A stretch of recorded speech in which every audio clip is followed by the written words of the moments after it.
अशोक रंगेजा जी इस साइड आ जाए अपनी टीम को लेके। आ जाए मंगला जी, आ जाए हमारे बीच में। डीएम जी, शक्ति मल्होत्रा जी, विजय कुमार शर्मा जी, संदीप पाराशर जी का बहुत बहुत धन्यवाद कि उन्होंने आज ये मौका उपलब्ध कराया कि हम लोग केंद्रीय मंत्री जी से आज रूबरू हो सकें। ये बहुत बढ़िया मौका है।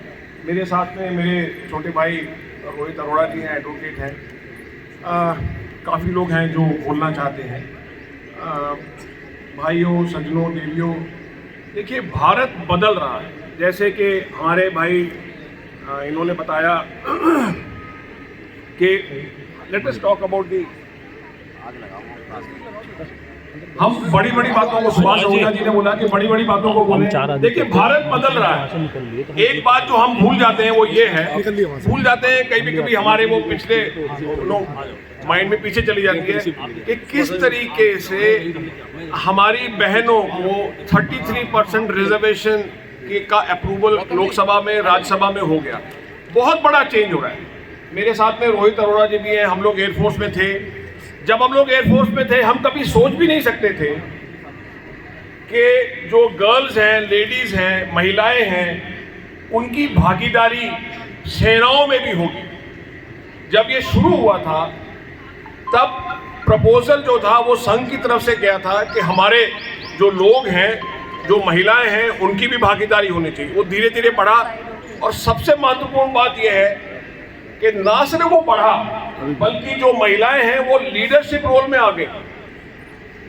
शायद यूएस में और यूके में ही, और वो भी बहुत लिमिटेड एग्जाम्पल हैं कि हमारी महिलाएं आज कमांडिंग ऑफिसर हैं। और कमांडिंग ऑफिसर ना सिर्फ सेना की फ्रंट लाइन में है बल्कि एयरफोर्स यूनिट्स की भी हैं, और ऐसी ऐसी जगह पर हैं जहां आप सोच नहीं सकते।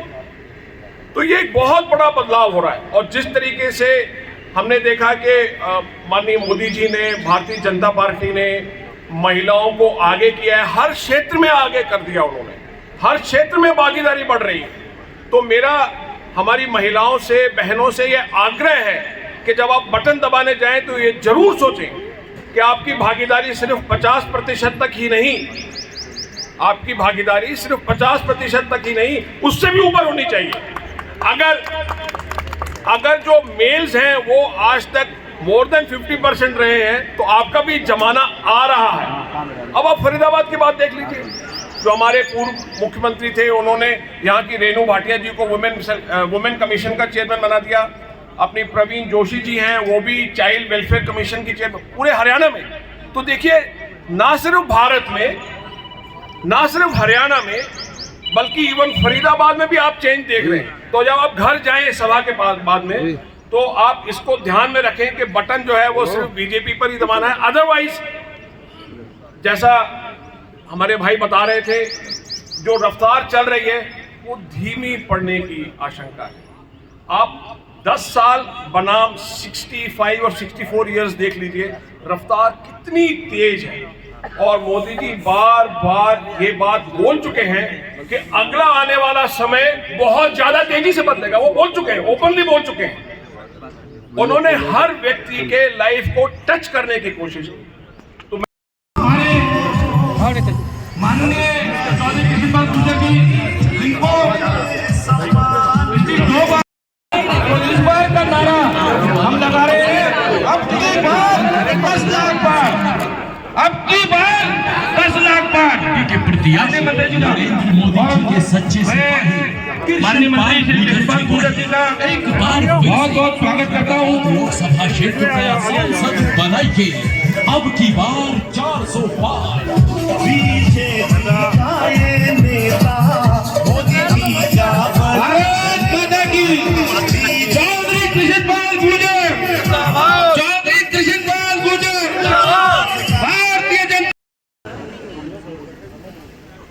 ताली बजा दे।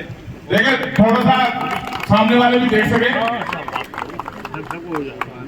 माननीय मंत्री जी को पगड़ी बनाकर स्वागत किया जा रहा है। तालियां बजा दे सबके सब।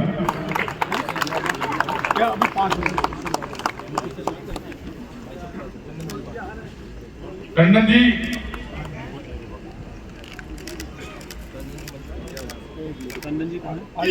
क्यों जाए जिंदाबाद, जिंदाबाद क्यों जाए जिंदाबाद, भारतीय जनता पार्टी। विजय इसमें हाथ लगाने से किसी का फोटो और थोड़ा सा अनाउंस कर दो श्री आपको अगुवाई कर रहे हैं जीएम शर्मा जी, आप भी आगे आगे विधान साहब अपनी अपनी टीम के साथ आते जाए।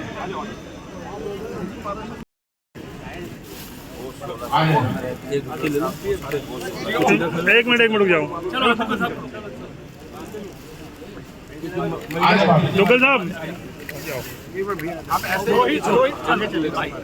आप कुछ लोग इधर आ जाओ, कुछ भाभी इधर आ जाओ। मंत्री जी आपका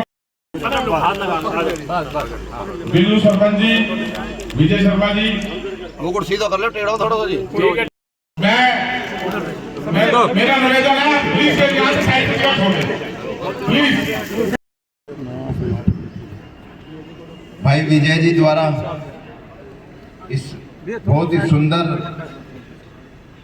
कार्यक्रम में उपस्थित हमारे केंद्रीय राज्य मंत्री चौधरी कृष्णपाल गुर्जर जी, लोकसभा के प्रत्याशी तीसरी बार फरीदाबाद लोकसभा से आपका प्रतिनिधित्व करने के लिए आपके बीच में आए हैं। हमारे विधायक आदरणीय नरेंद्र गुप्ता जी, मंच पर उपस्थित डॉक्टर दत्ता जी, सभी हमारे कार्यकर्ता, पूजनीय पंडित जी यहाँ खड़े हैं सभी, क्योंकि नाम लूँगा तो बहुत समय लग जाएगा, फिर कोई नाराज हो जाएगा कि भी मेरा नाम नहीं लिया, टीटू कहेगा मेरा नहीं लिया। किशन पहलवान जी अभी लौड़ा दे रहे थे, तो ये क्योंकि नाम सब जानकार हैं, सब पहचान वाले हैं। बड़ी अच्छी संख्या में आज मातृशक्ति यहाँ अपना आशीर्वाद देने के लिए आई है। मैं आपकी उपस्थिति को नमन करता हूँ, वंदन करता हूँ। समय का अभाव है क्योंकि आज रविवार का दिन है, कार्यक्रम भी बहुत ज़्यादा है। मैं तो इतना कहूँगा कि आपने पिछले 10 सालों में इस भारत के अंदर बदलते भारत को देखा हो, अगर बदलते राजनीति के परिवेश को देखा हो और उसमें आपको लगता है कि हाँ पिछले 10 सालों में बदलाव हुआ है, निश्चित रूप से आप महसूस भी करते होंगे, क्योंकि आप देखते हो कि किस प्रकार से आज भारत अपनी बुलंदियों को पूरे अंतर्राष्ट्रीय स्तर पर छू रहा।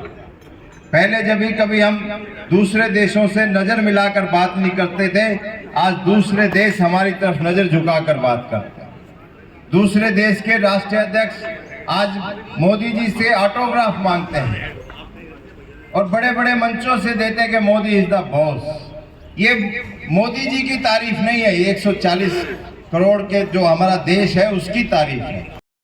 ऐसे हमारे चौधरी कृष्णपाल जी गुर्जर मंच पर विराजमान, हमारे पार्टी के 2 बार जिलाध्यक्ष रहे भाई अजय गौड़ जी, राधे राधे महाराज जी बैठे हैं, आदरणीय सुरेंद्र दत्ता जी, केडी शर्मा जी, मेरे सुभाष आहूजा जी और यहाँ के आरडब्ल्यू के प्रधान सुनील जी, सीपी पारासर जी, संदीप पारासर जी, आदरणीय श्याम सुंदर शर्मा जी, बहुत ही वरिष्ठ हमारे साथी पीछे बैठे हैं, पार्टी के हमारे मंडल के अध्यक्ष कुलदीप साहनी जी, नीरज मित्तल जी, मुकेश बंसल जी, नाम तो बहुत बड़ी लिस्ट है, पर आदरणीय सभी मेरी माताएं बहनें, सभी मेरे युवा साथी।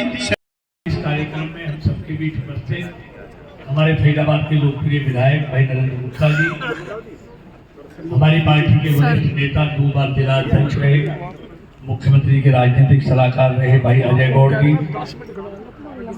यहाँ के निगम पार्षद भाई सुभाष आहूजा जी, भाई छत्रपाल जी विद्यमान पार्षद डॉक्टर सुरेंद्र दत्ता जी, राधे राधे बाबू जी, अशोक रखेजा जी, मुकेश बंसल जी, शंटी मल्होत्रा जी, जीएम शर्मा जी, जरमीत सिंह जी, श्याम सुंदर शर्मा जी मेरे साथ पड़े हुए, कैलाश शर्मा जी, कृष्ण पहलवान जी, मंडल के अध्यक्ष भाई कुलदीप जी, बिल्लू सरपंच जी, सबके नाम लूँगा तो बहुत समय लगेगा। और आज के इस कार्यक्रम में आए हुए सभी आदरणीय भाइयों बहनों और प्यारे बच्चों, आप सब जागरूक मतदाता है। आपने 10 साल पहले भी सरकार देखी है और ये मोदी जी की 10 साल से सरकार आप देखी और आपको अंतर स्पष्ट नजर आता होगा। जहां 2014 से पहले देश घोटालों के लिए जाना जाता था, आज इन 10 सालों में मोदी जी के रहते हुए घोटाला करने की बात तो छोड़ो, कोई सोच भी नहीं है। और इन 10 सालों में दुनिया का नजरिया भारत के प्रति कैसे बदला है, ये आप सब अनुभव करते होंगे। पहले दुनिया भारत के बारे में क्या सोचती थी, आज क्या सोचती है। अगर मैं बहुत विस्तार से जाऊंगा, क्योंकि रविवार है, बहुत मीटिंगों में जाना है, बोलने को मैं 3-4 घंटे लगातार बोल सकता हूँ सारी चीज, लेकिन आप जानते हैं सारी चीज। आज देश 11वें नंबर से 5वें नंबर की इकोनॉमी बन गया है। जब देश की बागडोर एक अर्थशास्त्री के हाथों में थी कांग्रेस के राज में, तब 12वें से 10 सालों में 11वें नंबर पर पहुंचा था। और जब देश की सत्ता एक चाय वाले के हाथ में है, जब देश 11वें से 5वें नंबर पे आ गया, 6 नंबरों की छलांग लगाई। किसी भी क्षेत्र में जाइए आप, रोड्स में जाइए, रेलवे में जाइए, एजुकेशन में जाइए, हेल्थ में एम्स कितने बने। अगर मैं कहूँ एयरपोर्ट कितने थे, मेरे को याद है, आज डबल हो गए। हाईवे डबल बन गए हैं, ग्रामीण सड़कें इन 10 सालों में डबल हो गई है। हम बता रहे हैं, लेकिन लोगों को पहले से मालूम है जी कि इन 10 सालों में मोदी सरकार की नीयत और नीति के कारण जी और सरकार की गति के कारण जी जो अभूतपूर्व विकास देश का हुआ है, जी जो आर्थिक तौर पर देश मजबूत हुआ है, सांस्कृतिक विरासत को मजबूत किया है, जी हर व्यक्ति को, भारतवासी को मालूम है। जी और बीजेपी को वोट डालने का मतलब है मोदी को प्रधानमंत्री बनाना। जी और किसी को गलती से वोट डालने का मतलब है अंधेरे में छलांग लगाना, पता ही नहीं है कौन प्रधानमंत्री है। इसलिए हिंदुस्तान का मतदाता बहुत जागरूक है, जिसके बारे में पता है कि इसकी वोट से ये प्रधानमंत्री बनेगा। लोगों ने मन बना लिया है बीजेपी को वोट डालने का, और उस वोट से देश की बागडोर नरेंद्र मोदी को सौंप दिया। मंत्री जी, विपक्ष में बार बार टिकट की घोषणा करने का एक ऐलान करना और उसके बाद फिर कोई नाम ना आना, क्या मानते हैं, क्या केंद्रीय मंत्री कृष्णपाल गुर्जर का रसूख अब इस तरीके का हो चुका है कि लोग अपनी पार्टी से नामांकन लोगों का देने से कतरा रहे हैं? लेकिन मैं कुछ नहीं कहता, लेकिन मैं कहता हूँ कि जिस गाड़ी का ड्राइवर ना हो उसमें कौन बैठेगा। और बीजेपी की गाड़ी का ड्राइवर दुनिया का सबसे एक्सपर्ट ड्राइवर है। हर किसी की अच्छा उसमें बैठने की करनी है, क्योंकि उसमें बैठकर हर भारतवासी अपने आप को सुरक्षित महसूस करता है। मंत्री जी, एक आखिरी सवाल, कहा गया कि फरीदाबाद विधानसभा जो है बेसिकली वो भारतीय जनता पार्टी की ही विधानसभा है, आप कितनी सच्चाई इसमें देखते हैं? लेकिन 9 की 9 भारतीय जनता पार्टी की देख लीजिए ना। एक गलती से 2,5-3 हज़ार से दूसरा जीत गया, बाकी सारी बीजेपी के 8 के 8 पे बीजेपी के लोग हैं। आज सारा फरीदाबाद लोकसभा नहीं, पूरा देश भाजपा का है, मोदी का है। जी।